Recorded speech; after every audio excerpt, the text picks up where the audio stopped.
Por que Deus pede que oremos a Ele? O entendimento do domínio do homem. Durante alguns anos, eu achava muito difícil entender por que o Senhor me convidava e me ordenava a orar. Por que era necessário que nós orássemos? Deus é Deus e assim sendo, por que Ele simplesmente não faz o que quer? Por que fazemos parte deste quadro? Por que os acontecimentos da Terra estão, de algum modo, relacionados com as nossas orações? Eu sabia que a oração funcionava, porque eu via os efeitos das minhas orações na minha vida cotidiana. No entanto, não sabia por que Deus queria me envolver neste processo. Qual seria, de fato, o propósito da oração? Primeiro, Deus deu domínio ao homem. João 5:26 e 27 é uma chave que me ajudou a abrir a porta para o entendimento que resolveu algumas destas minhas indagações sobre a oração que me deixavam perplexo.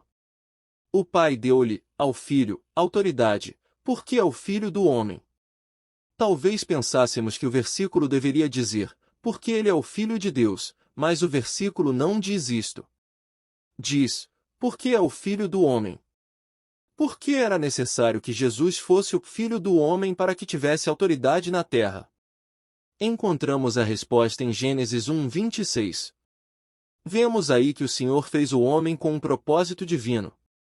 Façamos o homem à nossa imagem, conforme a nossa semelhança. Dar-lhe-emos domínio, o direito de dominar, sobre tudo que se move sobre a terra. Toda a terra foi entregue ao governo ou domínio do homem. O homem foi criado com este propósito na mente de Deus. Deus fez dele o cabeça, ou autoridade principal sobre a terra. Davi confirma isto nos Salmos ao referir-se à posição especial que o homem tem no plano de Deus através dos séculos, que é o homem mortal para que te lembres dele, fazes com que ele tenha domínio sobre as obras das tuas mãos, tudo puseste debaixo de seus pés. Salmos 8:4-6. A frase debaixo de seus pés é um termo hebraico que significa que o homem deveria ter autoridade sobre toda a sua criação na terra. Ele deveria governá-la, dominá-la e chefiá-la por completo. Deus fez o homem com esta intenção e propósito. No Novo Testamento, este conceito é ampliado ainda mais, que é o homem para que dele te lembres, tu o coroaste de glória e de honra, e o constituíste para dominar sobre as obras de tuas mãos. Colocaste todas as coisas debaixo de seus pés, Hebreus 2:6-8. Há uma indagação e assombro santos com relação a essas palavras que vão quase além da nossa compreensão. Nada foi deixado fora do domínio do homem, que anda numa correta comunhão com Deus. Deus não mudará de ideia. A Bíblia diz em Romanos 11:29 que os dons e os chamados de Deus são sem arrependimento. A palavra grega traduzida como arrependimento é metanoia. Significa termos uma mudança de mente, revertermos a nossa direção. Se estivermos indo numa direção, damos meia volta e seguimos na direção oposta. Isto significa que Deus não mudará de ideia com relação ao domínio e autoridade que delegou ao homem, o qual possui a sua imagem e semelhança. Ele não mudará de ideia com relação aos seus chamados, pois são sem arrependimento. Deus não reverterá a sua direção. Moisés explicou isto com as seguintes palavras: Deus não é homem para que minta, nem filho do homem para que se arrependa. Ou seja, mude de ideia, se ele falou, não o confirmaria então. Números 23:19. A questão é a seguinte: quando Deus criou o homem e deu-lhe autoridade e domínio sobre toda a terra, foi um compromisso de honra que ele assumiu por todo o tempo e eternidade. Ele não mudará de ideia. O seu propósito para o homem, desde o início, permanecerá eternamente o mesmo. O homem, criado à imagem e semelhança de Deus, tem um destino divino e real de exercitar o domínio e autoridade neste mundo. Ele deve ser a cabeça de tudo. Segundo, o homem perdeu o domínio para Satanás. Através de Gênesis capítulo 3, sabemos que Satanás entrou no jardim do Éden e após enganar a Eva, obteve acesso a Adão. Adão não foi enganado, 1 Timóteo 2,14. Adão escolheu comer o fruto proibido e por um homem entrou o pecado no mundo e pelo pecado a morte. Assim também a morte passou a todos os homens. A morte reinou por esse. Romanos 5, 12, 14 e 17. Aquele através de quem a morte reinou era o diabo. Tinha o império da morte, isto é, o diabo. Hebreus 2, 14. Um estudo cuidadoso do texto grego revela esta percepção interessante em Hebreus 2,14. O versículo poderia ser parafraseado como segue: Jesus veio para tornar inútil e fraco aquele através de quem o domínio da morte foi canalizado, o próprio diabo. Quando Adão e Eva se renderam, se submeteram às mentiras de Satanás, eles se colocaram sob o domínio dele. A quem vos apresentardes por servos para lhe obedecer, sois servos, ou do pecado para a morte, ou da obediência para a justiça. Romanos 6,16. Portanto, Adão e Eva perderam o direito de governar, um direito concedido por Deus. Satanás tomou esta autoridade e poder e os reteve firmemente. Satanás governou através do domínio da morte. Adão teria vida eterna enquanto obedecesse a Deus. Isto contribuiria para aumentar a autoridade do seu governo imperial, desde que fosse para sempre. Ele governou através do domínio do poder de uma vida eterna. Em contraste, quando Adão pecou e por causa disso, a morte passou a todos os homens, Satanás passou a governar, tornando-se o canal para o domínio da morte. O diabo usou este domínio para intimidar e dominar a humanidade, forçar submissão à sua vontade. Através do pecado, o homem desistiu da sua liderança. Quando o homem pecou, a imagem e semelhança de Deus foram arruinadas e seu relacionamento com Deus foi quebrado. A tentação de Jesus provou o domínio de Satanás. O diabo tentou a Jesus dizendo-lhe que ele poderia dominar e reinar sobre a terra independentemente da cruz. Novamente transportou o diabo a um monte muito alto e mostrou-lhe todos os reinos do mundo, e a glória deles, e disse-lhe: tudo isto te darei, se, prostrado, me adorares. Mateus 4, 8 e 9. Satanás tinha o domínio e autoridade para dar todos os reinos da terra e a sua glória a Jesus. A única condição seria Jesus prostrar-se e adorá-lo. Na realidade, Satanás ainda seria a última autoridade. A questão é a seguinte: o diabo tinha de fato autoridade para fazer uma oferta assim, porque o domínio era dele. Era uma oferta válida e uma tentação verdadeira. Como um filho obediente, Jesus em sua humanidade dependia totalmente da autoridade mais elevada e maior da Palavra de Deus, e do Espírito de Deus. Desta forma, ele venceu essa tentação e tornou-se um exemplo para nós. Terceiro, Jesus comprou de volta o domínio do homem. O homem decaiu do seu chamado e o cetro de domínio caiu de suas mãos. Satanás o tomou e o reteve até a vinda de Cristo. Cristo redimiu, recuperou, aquilo que o homem havia entregado a Satanás. Ele fez isto, vindo a este mundo como o Filho do Homem. Hebreus 2:14 ao 16 confirma isto. Ele veio, não somente como o Filho de Deus, mas, também, como o Filho do Homem. Existe uma razão importante para isto, de acordo com a seguinte paráfrase: o Divino Filho de Deus tornou-se o Filho do Homem, através do nascimento sob forma humana. Ele se tornou um homem como nós, para que pudesse morrer e, através da morte, despojar o diabo do seu poder. Isto é, tomou o domínio e autoridade de Satanás e restaurou ao homem, recriado à imagem e semelhança de Deus. Por que o Filho do Homem? Perguntemos novamente: por que Jesus Cristo veio como homem? Por que ele não veio somente como Filho de Deus? A resposta é de grande importância, porque se relaciona diretamente com o propósito da oração. Deus não viola a sua vontade. Deus não força a sua vontade na área de autoridade do homem, nosso mundo, e não viola o domínio que ele deu ao homem. Ele criou o homem para dominar e governar na terra. Portanto, o que Deus se propôs a fazer, precisa ser feito. Ele não viola a sua própria vontade e não exerce autoridade num domínio dado a outrem. Por exemplo, talvez o nosso vizinho seja um pintor maravilhoso, porém ele não tem o direito de usar o seu talento em nossa casa, a não ser que seja autorizado por nós. Temos autoridade e domínio em nossas próprias casas. Os outros precisam esperar até que sejam convidados a fazê-lo. De forma semelhante, Deus não entra na esfera terrena do domínio do homem sem que este o tenha convidado através de oração. Homens e mulheres cristãos têm uma responsabilidade neste mundo, que Deus não assumirá, um domínio que ele não violará. Ele não pode nem violará este princípio de autoridade delegada.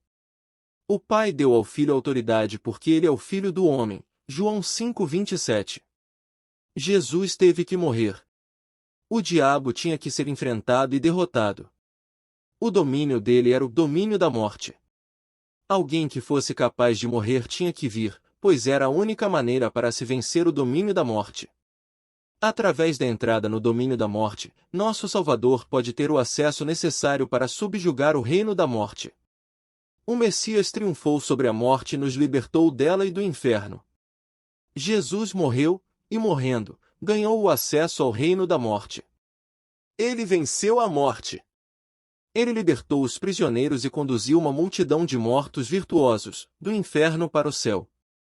Subindo ao alto levou cativo o cativeiro e deu dons aos homens, que é, senão que antes também tinha descido às partes mais baixas da terra. Efésios 4:8 e 9. Jesus recuperou o domínio do homem. O domínio do diabo foi finalmente quebrado pelo triunfo de Cristo sobre a morte na cruz e no reino da morte, o inferno. Era intenção e propósito de Deus que o homem tivesse domínio sobre a terra e isto só poderia acontecer se Jesus viesse e triunfasse. Ele então poderia dizer no dia da sua ressurreição: é-me dado todo o poder, domínio no céu e na terra, e eis que eu estou convosco todos os dias, até a consumação dos séculos. Amém. Mateus 28:18-20. 60 anos depois da sua ressurreição, Jesus apareceu para João na ilha de Patmos, onde João se encontrava aprisionado, e exclamou triunfante: "E o que vivo e fui morto, mas eis aqui estou vivo para todo sempre. Amém. E tenho as chaves da morte e do inferno." Apocalipse 1:18. Que evangelho glorioso! Portanto, o que Deus tinha que fazer no jardim do Éden, foi feito. Jesus veio à imagem e semelhança de Deus para recuperar o que Adão perdeu e para produzir uma família de filhos à imagem e semelhança de Deus e que exerceria novamente a autoridade e o domínio sobre a criação de Deus. Jesus Cristo, portanto, veio como Filho do homem para que, como homem, ele pudesse triunfar totalmente sobre Satanás. Ele triunfou sobre as tentações de Satanás e provou sua vitória sobre a morte, pela sua ressurreição. A sua vitória como o Filho do homem recuperou para todos os homens, que estão dispostos a assumirem a imagem e semelhança de Deus, o domínio que havia sido perdido no jardim do Éden através do pecado. Uma vez que o domínio foi recuperado para o homem, Deus vem, a nosso pedido, em oração, e se introduz no reino humano para que a sua vontade seja cumprida. Triunfo total. Na cruz ele venceu o diabo e seus mensageiros, por todos os tempos e por todos os povos. E despojando os principados e potestades, os expôs publicamente deles, triunfou em si mesmo. Colossenses 2:15. Ele não somente os derrotou, mas os expôs publicamente. O que isto significa? Nos tempos bíblicos, quando um líder militar derrotava um inimigo, o exército vencedor obrigava o general derrotado e suas tropas a marcharem atrás do general vitorioso, num desfile público. O povo que se encontrava em ambos os lados do caminho por onde passavam, lhes dirigia impropérios e lhe atiravam pedras pela derrota. Isto é mostrado na vida do rei Davi, quando seu filho Absalão o destronou. Prosseguiam, pois, o seu caminho, Davi e seus homens, e também Simei ia ao longo do monte, defronte dele, caminhando e amaldiçoando, e atirava pedras contra ele e levantava poeira, 2 Samuel 16:13. Paulo nos diz que era isto que estava acontecendo no reino espiritual, quando Jesus foi crucificado. Jesus triunfou sobre todos os poderes do diabo e seus demônios. Jesus forçou o diabo e seus príncipes governantes a marcharem no seu desfile da vitória para que toda a criação declarasse: Jesus venceu. Uma vez mais nos foi dado poder e autoridade para cumprirmos a vontade do nosso Pai, estabelecer o seu reino aqui na terra. O propósito de Deus para este mundo será cumprido através do corpo de Cristo quando orarmos. Ele é a cabeça celestial, nós, porém, somos os membros terrenos que compõem este corpo. Deus teve o propósito de executar a sua vontade na terra através de você e de mim. Sem Ele, não podemos fazê-lo, sem nós Ele não o fará. Deus honra o nosso domínio.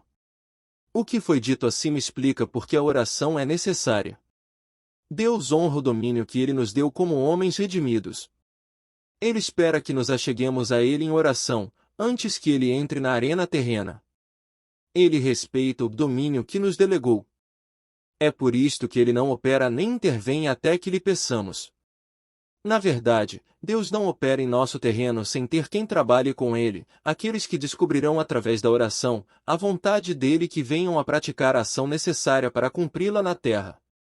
Compreensão da intercessão.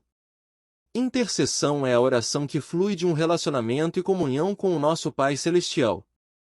Das nossas conversas com Ele, descobrimos a sua vontade. À medida que temos comunhão com Deus, passamos a descobrir o que Ele quer, a sua vontade. Colaboradores com Deus. A intercessão significa pedirmos ou convidarmos Deus a executar o que descobrimos que Ele quer fazer na terra. Desta forma, tornamo-nos colaboradores com Deus. 1 Coríntios 3:9. Se pedirmos qualquer coisa de acordo com a sua vontade, Ele nos ouve. 1 João 5:14. A soberania de Deus e a responsabilidade do homem. Há mais 2 versículos em João capítulo 5, que trazem um lindo equilíbrio entre pedir o que você quer e pedir de acordo com a vontade ou soberania de Deus. Vocês se lembram que Jesus disse em João 5:27, o Pai deu ao Filho autoridade, porque ele é o Filho do homem. Contudo, no versículo 30, Jesus diz, eu não posso de mim mesmo fazer alguma coisa. A autoridade lhe foi dada porque ele é o Filho do homem, contudo, por si mesmo ele não pode fazer nada. Em seguida, Jesus diz, julgo somente quando a voz do Pai vem para mim e o meu julgamento é justo, pois não busco consulto a minha própria vontade, mas a vontade do Pai que me enviou. João 5:30. Ele sempre recorre e se submete à vontade do Pai. O Pai, no entanto, depende dele para ser a pessoa através da qual a sua vontade é feita aqui na terra. O Pai, de maneira nenhuma se sobreporia à obra voluntária do seu Filho. Num certo sentido, escolheram ser dependentes um do outro. O Filho havia sido enviado para fazer uma obra aqui na terra. O Pai não operava, nem operaria, sem ele. Da mesma maneira, o Filho não faria nada independentemente da vontade revelada do Pai. É este relacionamento singular e especial entre o Pai e o Filho que se torna um padrão para nós, na oração. Jesus via o que o Pai estava fazendo e queria que fosse feito. Como o Filho do homem, ele tinha, então, o direito e a responsabilidade de pedir, num certo sentido, convidar, que o Pai executasse a sua vontade na terra. O Pai, então, tinha um direito moral de entrar em cena na terra e responder à oração de seu Filho. Venha o teu reino, seja feita a tua vontade, assim na terra como no céu. Mateus 6:10. A oração, portanto, envolve o conhecermos a Deus e a sua vontade. Isso requer que humilde, porém fielmente, lhe peçamos que ele produza o seu propósito aqui na terra. O mundo é a nossa esfera ou domínio de responsabilidade e autoridade que Deus nos outorgou.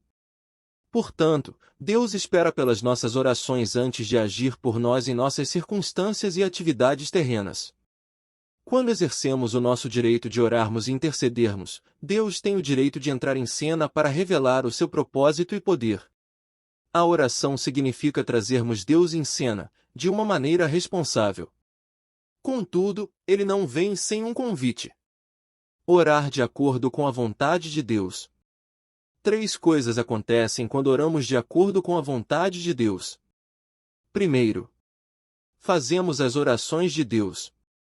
Segundo, sentimos os sentimentos de Deus. Terceiro, pensamos os pensamentos de Deus. Deus está esperando que o convidemos a entrar em nosso mundo de necessidades, para que Ele possa executar a sua vontade, para o nosso bem e para a sua glória. A oração realmente faz uma diferença. Vamos orar. Está gostando de nossos conteúdos? Então inscreva-se em nosso canal e ative o sininho para receber nossas notificações e estar a par das novidades.